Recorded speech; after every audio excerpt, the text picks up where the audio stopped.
하나님 말씀입니다. 요한복음 4장 43절에서 54절의 말씀입니다.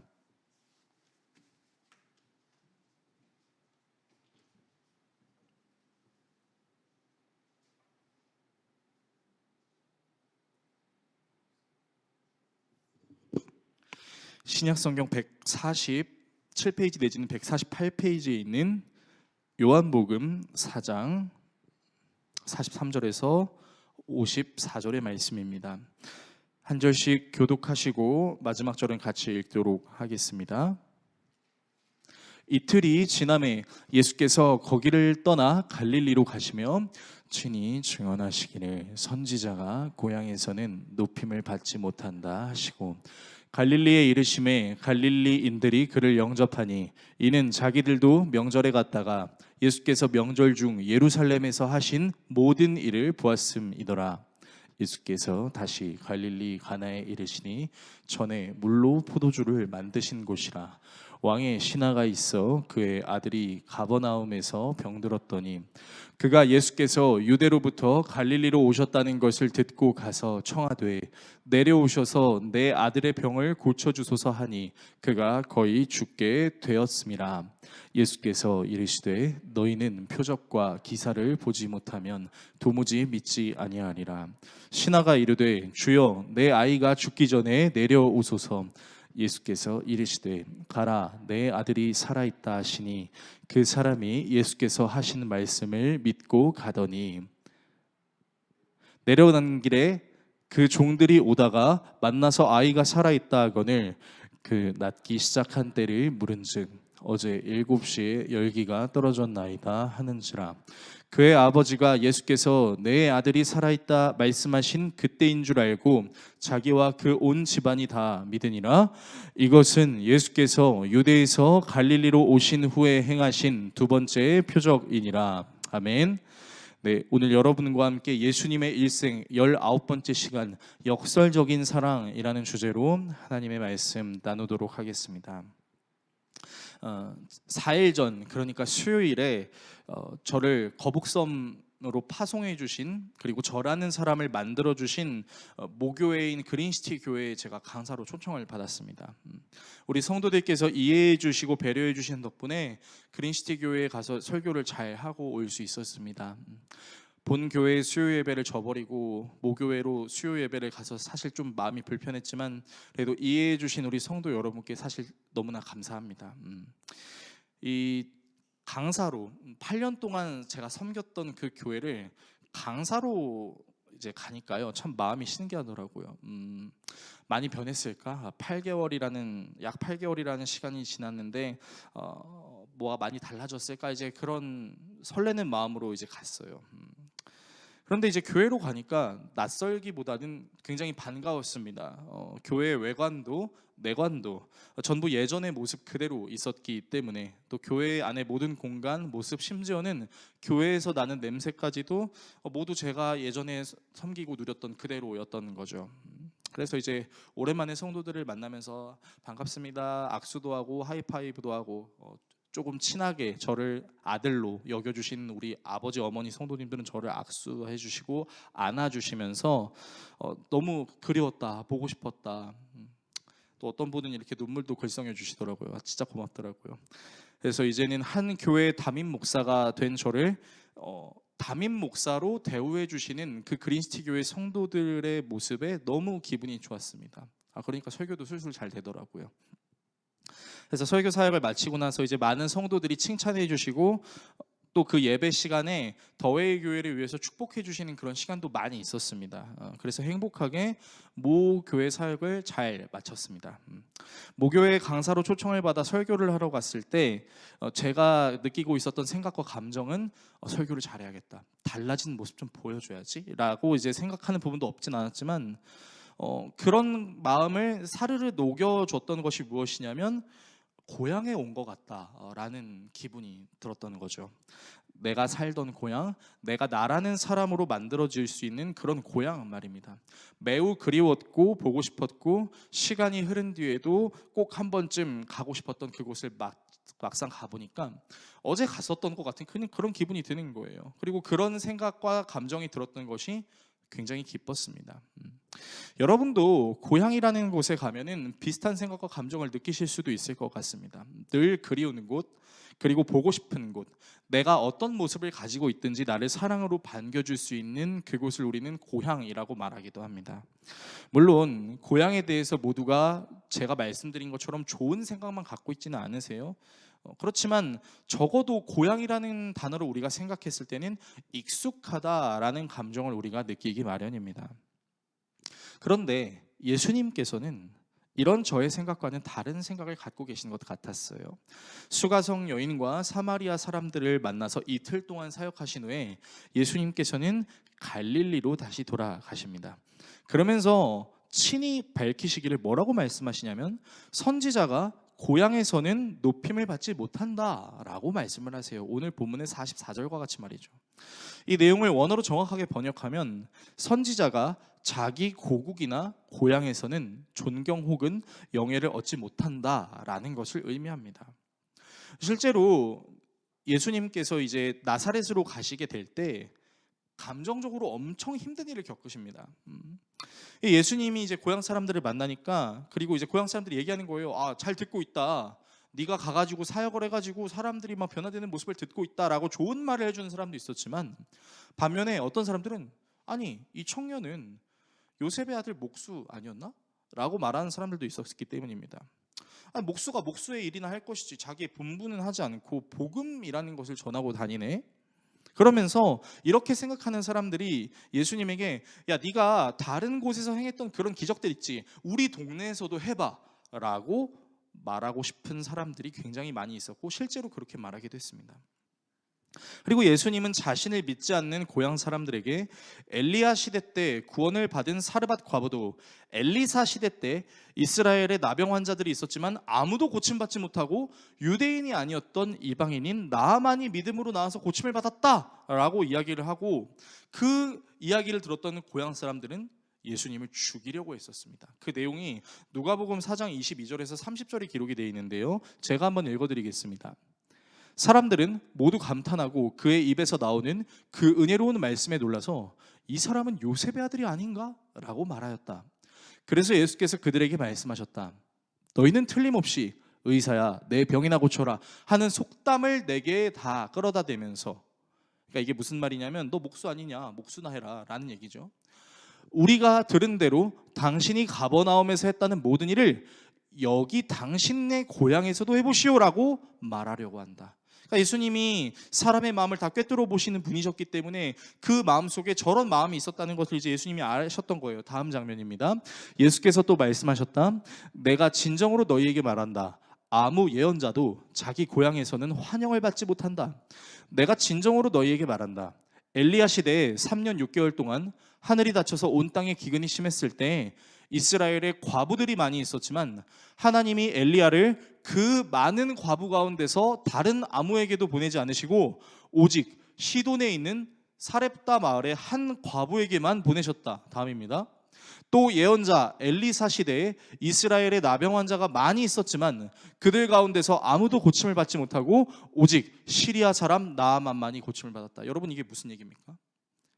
그러니까 유대인들이 있었지만 그 유대인들 가운데 믿음이 없는 자는 하나님의 은혜를 받지 못했고 믿음으로 반응했던 자들이 하나님의 은혜를 경험했다는 것이죠. 다시 말씀을 보여주세요. 아직 끝나지 않았습니다.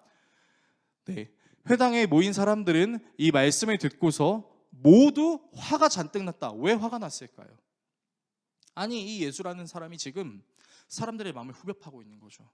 야 너희들 사실은 나한테 이렇게 얘기하고 싶은 거 아니야? 그런데 생각해봐. 너희들은 진짜 믿음이라는 걸 갖고 있어? 나아만이 고침을 받았던 것처럼 시돈 사람 사르밧 과부가 은혜를 받았던 것처럼 너희들은 아무도 은혜 받지 못했던 그때 은혜를 받은 믿음을 소유하고 있는 게 맞아? 라고 예수님이 말씀하시는 거죠. 그러니까 이 말씀을 듣고 찔림을 받는 겁니다. 그래서 모두 화가 잔뜩 났어요. 그래서 무슨 반응을 보입니까? 그래서 그들은 들고 일어나 예수를 동네 밖으로 내쫓았다. 그들의 동네가 산 위에 있었으므로 그들은 예수를 산 벼랑까지 끌고 가서 거기에서 밀쳐 떨어뜨리려고 하였다. 그러나 예수께서는 그들의 한가운데를 지나서 떠나가셨다. 그러니까 오늘 다루는 본문의 이후의 이야기지만 예수님께서는 나사렛이라는 자기의 고향으로 갔을 때 이런 대접을 받으셨습니다. 그리고 예수님이 이런 대접을 받으실 것을 알았을까요? 몰랐을까요? 예수님은 사람의 마음을 꿰뚫고 계신 분이셨어요. 다 알고 계신 거예요. 그러니까 예수님의 마음이 어땠을까요? 내가 고향으로 다시 가게 되면 사람들이 막 환대해주는, 예수 소식 들었어, 사역하느라 정말 고생이 많아, 역시 우리 나사렛의 자랑, 나사렛에는 선한 곳이 없다고 했는데 네가 우리 동네의 개념을 바꾼다, 정말 칭찬해, 이렇게 얘기하면 얼마나 좋겠어요. 근데 그렇게 얘기하지 않는다는 거죠. 배척하려고 하고 심지어는 죽이려고도까지 했다라는 것입니다. 예수님께서 선지자가 고향에서 높임을 받지 못한다고 말씀하셨던 이유는 예수님이 고향에서 자신이 이런 대접을 받게 될 것이라는 것을 알고 계셨기 때문이죠. 구약의 어떤 문장을 인용해서 그렇게 말씀하신 것이 아니라 자신이 유년 시절을 보냈던 그곳에서 고향 사람들이 자기를 반겨주고 아껴주는 것이 아니라 도리어 죽이려고 했다는 것을 이미 알고 계셨다는 겁니다. 저나 여러분이나 만약 고향 사람이 이런 스탠스를 취할 것이라는 것을 고향에 가기 전에 알고 있다면, 제가 예수님이라면 외지에서 수고하고 온 사람에게 수고하고 사람들에게 인정받고 온 자신을 인정해주고 칭찬해주는 것이 아니라 도리어 죽이려고 하는 고향 사람들을 보면요, 저 상처받고 다시는 고향 안 갈 것 같습니다. 여러분은 어떻게 생각하십니까? 아마 여러분도 여러분을 반겨주지 않고 죽이려고 하고 여러분을 욕하는 고향 사람들이 있다면 고향의 고자도 꺼내고 싶은 마음이 없겠죠. 그런데 오늘 본문은 좀 특이한 점이 있습니다. 우리는 개역 개정 성경을 갖고 있어요. 근데 이 개역 개정 성경에는 가끔 번역이 되지 않은 원어의 단어들이 종종 있습니다. 오늘 본문 44절과 45절을 잇는 한 가지 접속사가 생략이 돼 있어요. 개역 개정에는. 헬라어로 어떤 단어라고 하냐면 운이라고 하는 단어인데, 이 단어의 뜻은 그러므로입니다. 자, 그러면 이 그러므로라는 접속사를 붙인 상태에서 44절과 45절을 번역하면 이런 내용이 등장합니다. 같이 한번 읽어보겠습니다. 함께 읽습니다. 예수께서 친히 밝히시기를 예언자는 자기 고향에서는 존경을 받지 못한다 하셨다. 그러므로 예수께서 갈릴리에 도착하시니. 자, 여러분, 저는 개역개정을 번역하셨던 분이 그러므로를 넣지 않았던 이유가 뭔지는 정확하게 모르겠는데 조금은 이해할 수 있을 것 같아요. 여러분, 저 문장이 좀 온전해 보이십니까? 존경을 받지 못한다는 걸 알았다. 그러므로 예수께서 갈릴리에 도착하시니. 그러니까 원어적으로 성경을 번역하면 조금 이상하다라는 느낌을 우리가 받을 수 있습니다. 그러니까 우리가 받아들일 수 있게 번역하려면 이렇게 번역해야 돼요. 자기가 고향에서 배척받을 것을 아셨다. 그럼에도 불구하고 예수께서 갈릴리로 가시니. 그렇게 번역해야 좀 우리가 이해하고 우리가 받아들일 수 있는 문장 아닌가요? 고향에서 자기를 반겨주는 사람이 없다 할지라도 복음을 전하기 위해 고향을 방문한다라고 말하는 것이 좀 더 이치에 맞는 말 같습니다. 그런데 요한복음을 집필했던 저자인 사도 요한은 그럼에도 불구하고라는 단어를 쓰지 않고 그러므로라는 단어를 사용했어요. 도대체 사도 요한이 요한복음을 저술하면서 마치 이치에 맞지 않는 것 같은 단어를 사용했던 이유가 무엇이었을까요? 그 이유는 이후 문맥들을 살펴보면서 우리가 찾아보도록 하겠습니다. 예수님께서 이제 자신의 고향 나사렛으로 가시는 과정 속에서 갈릴리에 도착을 하시는데, 그 갈릴리에서 사람들을 만나요. 그리고 갈릴리 사람들이 예수님을 영접했다라고 본문은 우리에게 얘기하고 있습니다. 그 이유가 그들도 명절에, 즉 6월절에 예수님께서 예루살렘 성전에서 행하셨던 그 일들을 보았기 때문이다 라고 성경은 말하고 있습니다. 예수님께서 행하신 일들이 그들의 눈에 참 놀랍게 보였고 비범하고 뭔가 자신의 소원을 들어줄 것 같은 존재라고 여겼기 때문에 예수님을 믿고 반긴 것이죠. 그리고 예수님께서 이전에 물을 포도주로 만드신 가나라는 곳으로 이르시는데, 그 예수님이 갈릴리로 오셨다는 소식을 듣고 누가 오냐면 당시 이스라엘을 다스리던 왕의 신하가 이제 달려옵니다. 예수님께로. 그래서 예수님께로 달려와서 얘기하는 거죠. 예수님, 제 아들이 죽으려고 합니다.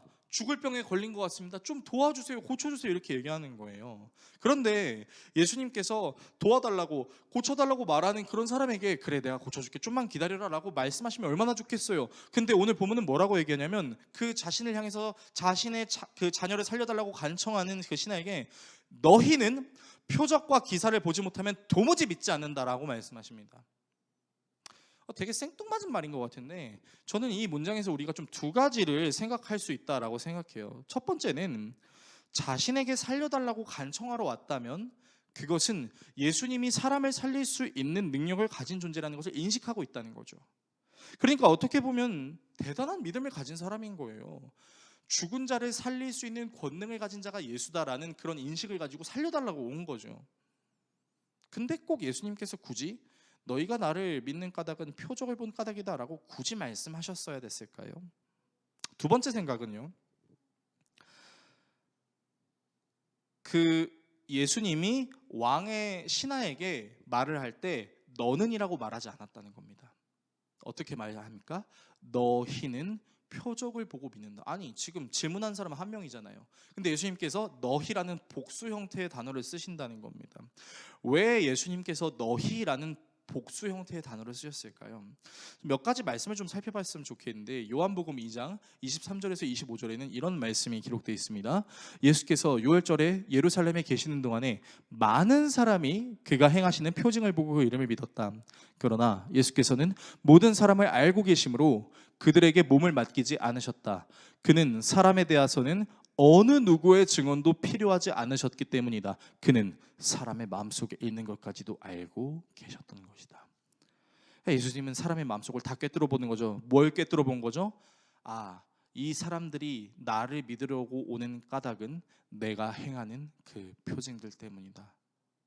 그러니까 예수가 누구신지, 그가 무엇을 하려고 하시는지에 대한 순수한 궁금증이라기보다는 예수를 통해서 무언가를 얻고자 하는 그 욕망을 채우기 위해 왔다라는 것을 예수님께서 보셨다는 겁니다. 다른 말씀도 볼게요. 요한복음 4장 45절이에요. 오늘 본문인데 같이 한번 읽어보겠습니다. 함께 읽습니다. 예수께서 갈릴리에 도착하시니 갈릴리 사람들이 예수를 환영하였다. 그들도 명절을 지키러 예루살렘에 갔다가 예수께서 거기서 하신 모든 일을 보았기 때문이다. 여러분, 요한복음의 저자였던 사도 요한이 계속해서 지금 사람들이 바라보는 예수의 시선을 기록하고 있는데 어떻게 기록하고 있습니까? 예수님이 누구신지, 그가 무엇을 행하셨는지, 그가 행하시는 것은 왜인지에 대해서 궁금해하는 게 아니라 표적을 보고 믿었다는 거예요. 표징을 보고 믿었다는 거죠. 저렇게 말도 안 되는 일을 할 수 있다고? 그러면 우리가 소원하는 것도 이루어질 수 있겠네. 이 두 문장에는 공통점이 있어요. 예수를 믿기 시작한 사람들의 특징은 모두 예수님이 행하신 표징, 일들을 보았기 때문이다 라는 사실입니다. 예수님께서 전하시고 가르치신 복음의 진정한 의미와 그 진정한 의미에 감화돼서 예수님을 나의 구주로 믿었다는 개념이 하나도 등장하지 않아요. 표징을 보고 예수님이 행하신 기적을 보고 믿었다라고 이야기합니다. 근데 재밌는 사실이 하나 있어요. 여러분, 우리가 지난주에 수가성 여인에 대한 내용을 다뤘었죠. 그 수가성 여인은 사마리아 사람이었습니다. 사마리아 사람은 유대적 혈통이 이제 혼혈이 돼서 이제 유대적 혈통을 잘 지키는 사람들이 되게 싫어한다 그랬잖아요. 그래서 사마리아로 유대인들이 지나갈 때도 사마리아로 가지 않고 돌아서 지나간다라고 말씀을 드렸던 그 설교를 여러분은 기억하고 계실 겁니다. 그런데 그 수가성 여인의 내용이 어떤 내용이 나와 있습니까? 예수님이 수가성 여인에게 물을 떠달라고 했을 뿐인데 그 과정에서 복음을 전하는 내용이 나오죠. 아버지께 참되게 예배하는 자들은 영과 진리로 예배한다. 예루살렘 성전에서만 예배하는 게 아니다. 너희들이 예배할 수 있는 때는 바로 지금이다. 영과 진리로 예배할 수 있는 때, 너희들이 기다리고 있는 그 메시아가 바로 나다. 사마리아 여인이 그 얘기를 듣고 아무에게도 노출되고 싶지 않아서 뜨거운 태양볕이 내리쬐는 그 시간에 물을 뜨러 갔다가 물동이를 버려두고 사람들을 만나러 달려가죠. 자신의 치부가 있어서 사람들에게 자신의 모습을 드러내려고 하지 않았던 그 사마리아 여인이 사람들에게 달려가서 여러분, 제가 메시아를 만났습니다라고 얘기하지 않습니까? 그리고 그 사마리아의 여인의 태도에 너무 놀란 사마리아 사람들이 다 예수께로 다가와서 이틀 동안 예수님이 가르치시는 복음을 듣고 믿었던 것이죠. 여러분, 이 사마리아 사람들의 특징이 뭔지 아십니까? 사마리아 사람들은 표징을 보고 예수를 믿는 게 아니라는 거예요. 사마리아 사람들은 예수께서 가르치시는 그 복음에 집중했다는 거죠. 그러니까 이 요한복음 4장의 전체는 어떤 내용이 있는 거냐면, 유대적 혈통을 갖지 않았음에도 불구하고 예수님을 진정으로 알고 싶어 하는 그런 사람과, 유대적 혈통을 갖고 있음에도 불구하고 표징을 보고 믿는 유대인들의 대비를 사도 요한이 보여주고 있는 거죠. 오늘 본문에 등장하는 왕의 신하도 마찬가지입니다. 그는요, 예수님이 누구신지에 대한 궁금함이 전혀 없었어요. 그가 했던 거 딱 하나예요. 뭐죠? 내 아들을 고쳐줄 존재가 필요하다. 내 아들이 죽기 직전까지 갔는데 이 아들을 살려줘야 되는 어떤 대단한 존재가 필요하다. 그런데 이제 소문을 들은 거죠. 물을 포도주로 변화시키고 예루살렘 성전에서 온갖 일을 저질렀던 그 대단한 존재가 지금 갈릴리로 왔다고? 가나로 왔다고? 내가 만나야겠어. 빨리 내 아들 살려달라고 해야겠어. 해서 간 거예요. 예수가 누군지, 그가 행하신 일이 무슨 의미를 갖고 있는지에 대한 궁금함은 전혀 없었다는 거죠. 그럼에도 불구하고 왕의 신하를 칭찬할 수 있는 건 뭡니까? 그 신하는 예수님이 나았다라고 말씀하신 순간 그걸 믿고 그냥 돌아갔어요. 그리고 돌아가니까 진짜 자기 아들이 낳았다는 것을 깨닫기 시작하죠. 자기의 아들이 낳기 시작한 그 시대가 언제입니까? 라고 물으니까 신하가 이렇게 얘기하죠. 몇 시였던 것 같아요. 근데 그 몇 시가 어떤 시간이었냐? 바로 예수님께서 그 신하에게 너의 아들이 나음을 받았다라고 말했던 바로 그 순간. 그러니까 우리는 왕의 신하의 모습을 보면서 배울 점은 분명히 있어요. 뭐죠? 예수님이 나았다라고 말씀하셨을 때 의심하지 않았다. 정말 나았습니까? 어떻게 나았습니까? 정말 난 거 맞죠? 하고 되묻지 않았다는 거예요. 예수님이 나았다라고 말씀하시니까 그냥 그거 믿고 간 거예요. 여러분, 이 믿음은 사실 굉장한 거죠. 저나 여러분이나 이제 정말 우리 가족 중에서 너무 아픈 사람이 있어요. 그 아픈 사람이 막 죽음이 임박하려고 하는 그 시기에 정말 하나님께 기도하고 있는데, 하나님 정말 낫게 해주세요 했는데 하나님이 나았다라고 얘기하면 정말요? 라고 물어볼 수도 있잖아요. 진짜요? 주님 잠깐만 기다려보세요. 띠띠띠띠. 여보세요? 나았어? 나았어? 라고 물어볼 수 있잖아요. 왕의 신하는 그러지 않았다고요. 그냥 나았다라고 말하는 그걸 듣고 갔다고요. 그리고 아들이 낳게 돼서 이 왕의 신하의 가족이, 온 가족이 예수님을 영접했다라는 내용이 있죠. 그래서 우리는 분명히 왕의 신하의 모습을 통해서 배울 점은 있습니다.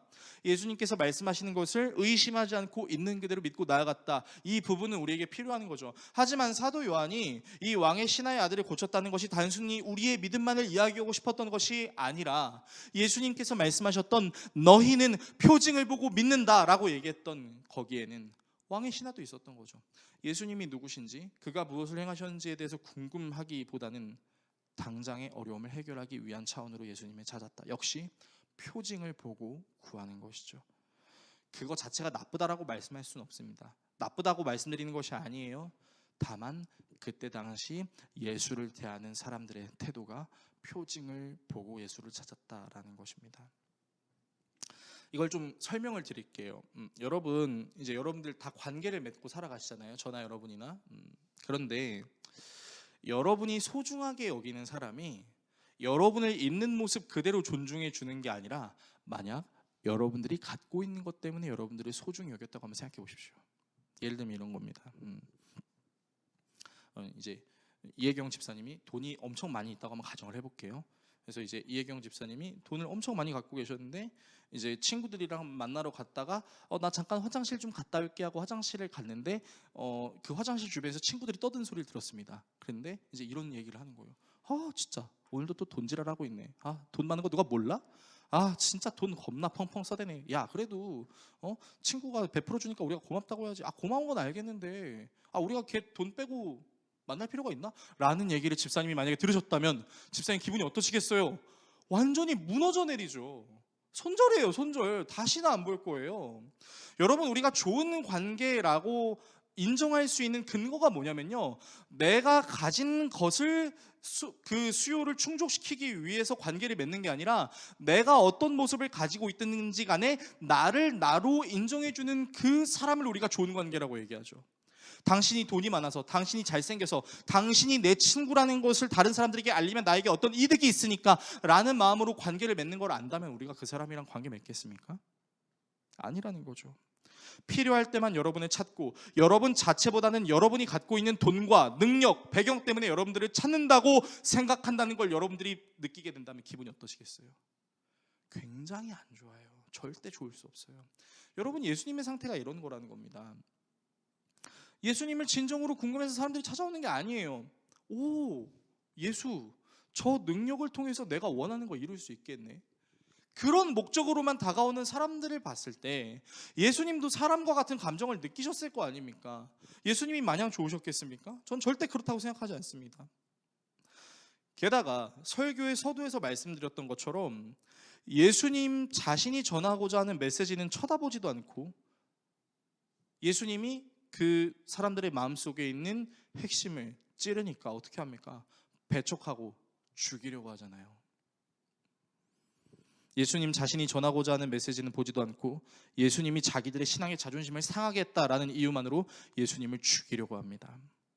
그런데 예수님은 그런 사람들의 모습에도 불구하고 그들에게 복음을 전하기 위해 찾아오셨습니다. 그리고 더욱 놀라운 사실은 우리는 그럼에도 불구하고 예수님이 오셨습니다라고 말할 법도 한데 이 사도 요한이 예수님을 묘사하는 문장을 어떻게 했습니까?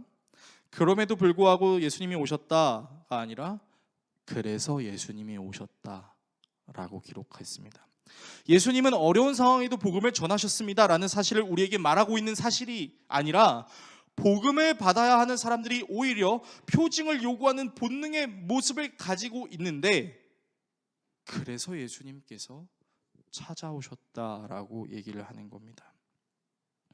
저는 그럼에도 불구하고가 아니라 그래서 예수님이 찾아오셨다라는 것을 가리켜서 이렇게 말씀드리고 싶습니다. 오늘 설교의 주제와 같이 역설적인 사랑입니다. 우리는 사랑을 실천하기 어려운 상황에서도 그럼에도 불구하고 사랑을 실천하기 위해 애쓰잖아요. 하나님, 너무 힘들어요. 제가 정말 선한 그리스도인으로 살고 싶은데 이 세상은 맨날 나를 괴롭혀요. 정의롭게 사는데 마치 정의롭게 사는 내 삶의 모습이 너무나 쓸데없는 것처럼 느껴지게 해요. 그럼에도 불구하고 주님, 제가 살아보겠습니다. 우리 이렇게 기도하잖아요. 근데 예수님은 어떻게 기도한다고요? 그래서 내가 왔다.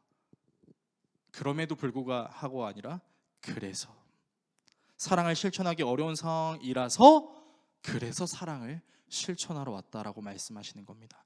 어떠한 상황에도 사랑을 실천하는 것이 아니라 이런 상황들이라서 사랑을 실천하는 것입니다. 저는 오늘 본문을 묵상하면서 하나님께서 저에게 진짜 사랑이 무엇인지를 가르쳐 주셨던 한 사건이 떠올랐어요. 좀 가슴 아픈 사건인데 한 5년 전의 일이었습니다. 한 청년이 교회를 등록했어요. 이름도 특이해요.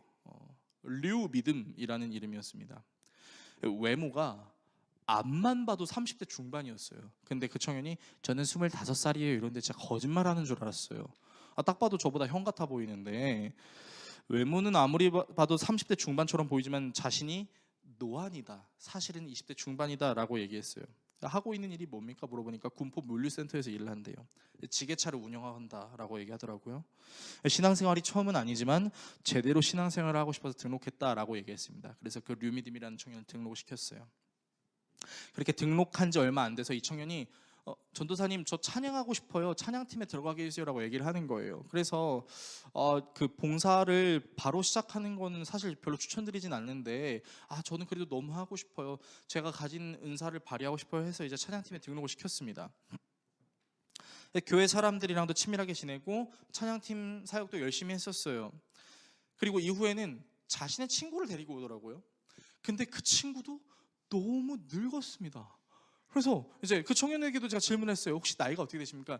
30대 중반이라고 얘기할 줄 알았는데 25이요라고 얘기하니까 너무 믿을 수가 없는 거예요. 아니, 이 얼굴이 25살이라고? 라고 마음속으로만 얘기했습니다. 그래서 이제 그 류미듬 청년의 친구도 와서 등록을 하고 이제 같이 교회 생활을 하는 거예요. 그래서 그 류미듬이라는 청년이랑 그 청년의 친구가 제가 사랑하는 한 셀 리더의 셀에 이제 소속하게 되고 이제 신앙생활을 하는데, 이 류미듬이라는 청년이랑 그 청년이 전도했던 청년을 섬겼던 한 셀리더가 굉장히 떨리는 목소리로 저한테 전화를 했습니다. 전도사님, 저 좀 만나주세요. 아니 근데 만나달라고 하는 시간이 아침 7시였어요. 물론 이제 그 청년이 저랑 같은 그 아파트 단지에 살고 있었어가지고, 그리고 또 그 청년이 또 결혼을 준비하고 있던 청년이라 이제 신혼집에서 혼자 지내고 있었거든요. 아니, 혼자 지내는 여성 청년 집에 아침 7시에 건장한 남자 전도사가 가는 게 그림이 조금 이상하지 않습니까? 그래서 우리 밖에서 만날까라고 얘기하니까 밖에 아니어도 괜찮대, 빨리 오래요. 그래서 도대체 무슨 일이지? 왜 만나자고 하지? 이 아침에라는 생각을 갖고 이제 만나러 갔어요. 만나러 갔는데 청년이 펑펑 울고 있는 겁니다. 그리고 도대체 무슨 큰일인가 하고 청년에게 물어보았는데 그 청년의 입에서 나온 이야기가 굉장히 충격적이었어요. 그 류미듬이라는 청년이 전도했던 그 청년이 그 셀리더에게 상담을 요청했었답니다. 근데 상담을 요청하면서 그 청년이 이렇게 얘기하는 거죠. 지금부터 제가 하는 얘기를 잘 들으셔야 됩니다. 드라마도 아니고 영화도 아니고 실화입니다 라고 얘기를 하는 거죠. 그러면서 저는 사실 25살이 아니라 35살입니다 라고 딱 얘기를 하는 거예요. 그러면서 류미듬 청년도 저랑 똑같은 35살입니다. 깜짝 놀란 거죠, 셀리더가. 뭐야? 그러면서 이제 얘기를 듣기 시작하는 거예요. 그 얘기를 요약하면 이겁니다. 류미듬도 사실은 본명이 아닙니다. 본명을 제가 지금 실시간 라이브로 진행되기 때문에 공개를 할 수는 없지만 류미듬이라는 이름이 본명이 아니에요. 그리고 직업도 지게차 운용이 아닙니다. 군포 물류센터에서 일하는 게 아니라 자신이 살고 있는 곳 근처에 편의점에 알바를 하고 있었던 거죠. 그리고 자신이 사는 집이 있는 것이 아니라 그 편의점이 있는 고시원에서 살고 있었던 거예요.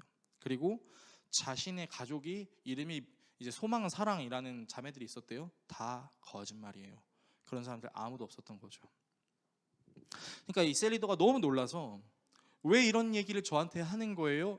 하는 거야 라고 했다가 이제 오빠라는 걸 알게 되고 하는 거예요 라고 이제 높임말로 바꿨는데, 이제 그 청년이 이렇게 얘기하는 거예요. 제가 예수님을 믿기 시작하면서 더 이상 거짓말해서는 안 되겠다라는 선한 양심이 올라오기 시작했습니다.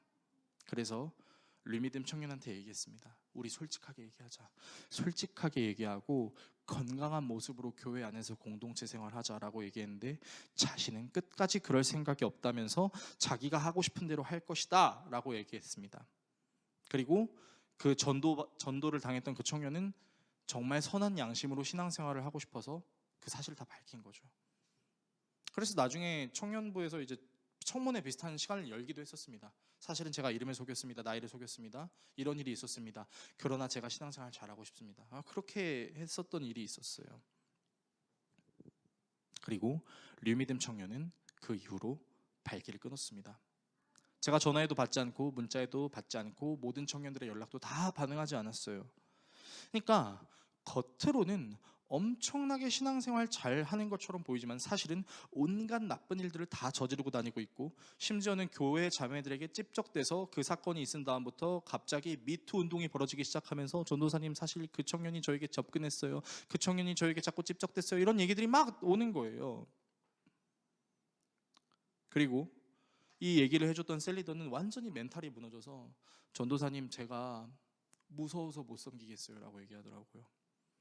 제가 진심으로 그 청년을 사랑하고 애쓰고 기도했는데 그동안 내가 했던 행위들이 무엇인지, 그리고 그렇게까지 날 속이며 다가온 사람이 앞으로 또 있진 않을까라는 생각이 저로 하여금 너무 두려운 마음을 갖게 해요. 엄청 울었어요. 얼마나 펑펑 울면서 얘기를 하던지 한참 그 리더의 이야기를 들어주고 등을 토닥여주면서 함께 극복하자고 달래주기 위해서 저도 울었어요. 같이 울면서 이제 기도를 했었습니다. 그리고 그 청년 그 셀리더의 집을 나오면서 여러 생각이 들었어요. 어떻게 이런 일이 생길 수 있지? 이름도 나이도 직업도 가족도 모든 것을 속여가면서까지 신앙생활 하려고 하는 이유가 도대체 뭐지? 왜 리더의 마음에 커다란 상처를 주고 교회 자매들을 힘들게 했던 거지? 라는 여러 생각들이 들기 시작했습니다.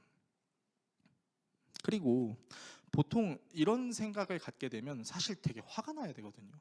우리 공동체를 무너뜨렸다, 우리 공동체를 망가뜨렸다라고 화가 날 법도 한데, 이상하게 제 마음속에 무슨 생각이 들기 시작했냐면 오히려 너무 불쌍하다라는 생각이 들기 시작했습니다. 그래서 이제 청년한테 받을 때까지 전화했는데 진짜 안 받더라고요. 반응할 때까지 문자했는데도 받지 않더라고요. 그래서 이미 그 청년이 상황을 다 파악했는지 모든 청년들의 연락을 받지 않으니까 저는 이제 그 청년에게 이제 이렇게 문자를 보냈습니다. 마지막으로 지금이라도 늦지 않았으니까 모두에게 용서를 구하고 제대로 된 신앙생활을 우리가 좀 했으면 좋겠다. 우리 교회에서 신앙생활을 하지 못하더라도 나중에 당신이 다른 교회에 가게 될 텐데 그곳에서는 정직하게 당신의 외관과 내관을 속이지 말고 신실하게 신앙생활을 했으면 좋겠다. 그렇게 문자를 보내고 역시 답변은 오지 않았어요. 그래서 그 청년을 만나러 이제 편의점에 갔습니다. 근데 이제 일을 하고 있으니까 제가 들어가면 방해가 될 수 있잖아요. 그래서 제가 그 편의점 문 앞에 이렇게 서 있었어요. 서 있었고 그 청년이 이제 저를 봤습니다. 정재성 전도사가 있는 걸 봤죠. 해서 서로 이렇게 쳐다보고 있었어요. 그리고 저는 이제 승질내면 안 되니까 이렇게 미소를 지으면서 이제 빨리 나와라, 얘기 좀 하자라고 신호를 보냈는데 끝까지 안 나오더라고요. 나중에 이제 외면하더라고요. 저는 그래서 그 편의점 앞에서 기도했습니다. 하나님, 이 청년이 회개하게 하시고 다른 공동체에 갔을 때는 정직하고 행복하게 신앙생활하게 해주세요. 그런 기도가 나오더라고요.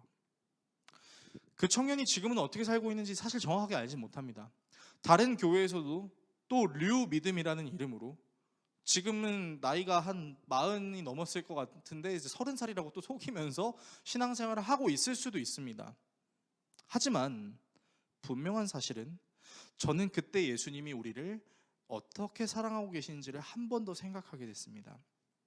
여러분, 예수님은요, 우리가 사랑받을 자격이 없음에도 불구하고 사랑하셨다라고 표현할 수도 있겠지만 사랑받을 자격이 없음에도 불구하고 사랑하시는 게 아니라 그냥 우리를 사랑하시는 거예요. 우리를 보시고 막 끓어오르는 화를 주체를 못해서 그래도 내가 너희를 사랑해야지, 십자가를 당하실 때도 이 죽일 것들 그래도 내가 십자가를 참아야지, 이렇게 예수님이 십자가 달리신 게 아니라고요. 예수님이 어떻게 하신 거예요? 있는 모습 그대로 사랑하시니까 우리의 모습을 있는 모습 그대로 사랑하시기 위해서 이 땅에 내려오신 거죠. 땀이 피가 되도록 겟세마네 동산에서 기도하신 이유도, 십자가에 달려 모진 고통을 받으신 이유도 우리가 답이 없는 존재임에도 불구하고 사랑하시는 것이 아니라 그냥 우리가 답이 없는 존재여도 그냥 사랑하신 거예요. 그럼에도 불구하고가 아니라 그러므로 사랑하셨다라는 것입니다. 그래서 예수님께서 십자가에 못 박히시고 죽은 지 사흘 만에 부활하셔서 제자들에게 모습을 나타내셨을 때, 특별히 베드로를 만나주셨을 때 예수님은 베드로에게 이런 거 안 물으세요. 베드로야, 너 기억나? 닭이 2번 울기 전 네가 나 3번 부인했던 거? 그때 내 기분이 어땠을 것 같아? 참 그지 같았지 않았을까라고 예수님이 말씀 안 하세요. 그리고 예수님은 베드로를 만나서 뭐라고 얘기하냐면 딱 그 한 가지 얘기를 3번 하세요. 요한의 아들 시몬아, 내가 나를 사랑하느냐? 그러니까 베드로가 그 말을 한 번 듣고 2번 듣고 3번째 들었을 때는 완전히 무너져 내립니다. 도대체가 형언할 수 없는, 도대체가 이해할 수 없는, 아니 어떻게 이렇게까지 예수님이 나를 사랑하신다고 말할 수가 있지? 이런 예수님 앞에서 내가 도대체 무슨 말을 해야 되지라는 완전히 무너져버린 심정으로 예수님, 제가 예수님을 사랑하는 줄을 예수님이 아십니다. 그러니까 예수님 사랑해요라고 얘기 안 해요. 사랑하는 거 아시잖아요. 그렇게 얘기해요. 그러니까 예수님은 베드로에게 야 임마, 네가 나를 배신했지만 그럼에도 불구하고 내가 널 사랑하기 위해 이 땅에 내려온 거야 라고 말씀하시는 게 아니라고요. 예수님은 그냥 그저 이렇게 얘기하셨던 거죠. 네가 나를 사랑하느냐? 그리고 그 예수님의 그저 사랑, 그럼에도 불구하고 사랑이 아닌 그러므로의 사랑이 베드로에게 온전히 적용됐을 때 그는 예수를 위하여 일평생을 사도로 살아갈 수 있는 불강력적인 은혜를 받고 완전히 삶이 뒤바뀌어 버립니다. 설교를 정리하겠습니다. 사랑하는 성도 여러분, 예수님은요 그럼에도 불구하고 우리를 사랑하시는 게 아닙니다. 정확하게 말씀드리면 그러므로 우리를 사랑하셨다라는 거죠. 우리를 사랑하실 때 이 답도 없는 것들을 진짜 언제까지 사랑해야 돼? 참고 사랑한다. 이게 아니라 사랑한다. 진심으로 사랑한다. 그러므로 너희를 사랑한다. 그렇게 우리에게 오셨습니다. 그래서 우리가 극적으로 변화하게 되는 순간은 베드로가 그 사랑을 깨달았을 때와 동일한 심정이죠.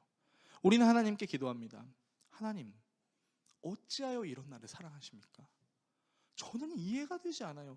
나도 나를 사랑하지 못하겠는데, 이런 내가 답이 없다고 생각하는데 하나님께 수십만 번 약속했음에도 불구하고 수십만 번 약속을 깨는 나는 노답인 사람인데 어떻게 저를 사랑한다고 말씀하실 수 있으세요? 라는 것을 가슴 저리게 참회하는 심정으로 깨닫게 될 때 우리는 예수님이 우리를 정말로 사랑하신다는 것을 알게 돼요. 그래서 그 사랑이 우리를 변화하게 만드는 거죠. 그래서 여러분, 우리는요, 예수님 앞에 이렇게 고백할 필요가 있습니다. 예수님, 제가 이제 좀 달라져 볼게요. 예수님, 제가 이거 실수하는데 이거 좀 안 해볼게요. 좋은 고백이에요. 하지 말란 얘기 아니에요. 근데요, 저는 여러분이 이렇게 고백하셨으면 좋겠어요. 예수님의 사랑을 더 알게 해주세요. 저로서는 이해할 수 없는 그 예수님의 사랑, 그러나 그 이해할 수 없는 사랑이 얼마나 귀한 것인지를 깨닫게 해주세요. 그래서 그 예수의 사랑을 알게 된 사람들의 삶이 나를 향한 사랑에서 예수 그리스도를 향한 사랑으로 뒤바뀌게 되고, 그 예수의 사랑을 닮고 싶고 그 예수의 사랑을 실천하기 위해 크리스찬이라는 길을 걷게 되는 것입니다. 저는 사랑하는 우리 더웨이 교회 성도들이 잘난 거 안 하셔도 괜찮습니다. 뭐 예수를 위해서 대단한 거 하시면 참 좋긴 하지만 그것보다 여러분들에게 더 바라는 것이 있다면 그것은 예수님, 제가 예수님을 진심으로 사랑하기를 원합니다 라는 기도를 여러분이 매일매일 하셨으면 좋겠습니다. 그래서 여러분들이 깨달으셨으면 좋겠습니다. 무엇을요? 예수님이 여러분을 얼마나 사랑하시는지. 그럼에도 불구하고가 아니라 그러므로라는 이 역설적인 사랑을 여러분들이 가슴 깊이 깨닫고 그 예수 그리스도의 사랑에 반응하여 여러분들도 답이 없어 보이는 상황, 답이 없어 보이는 환경, 답이 없어 보이는 사람들 가운데 예수 그리스도의 사랑을 실천할 수 있는 멋진 그리스도인들 되시기를 예수 그리스도의 이름으로 축원합니다.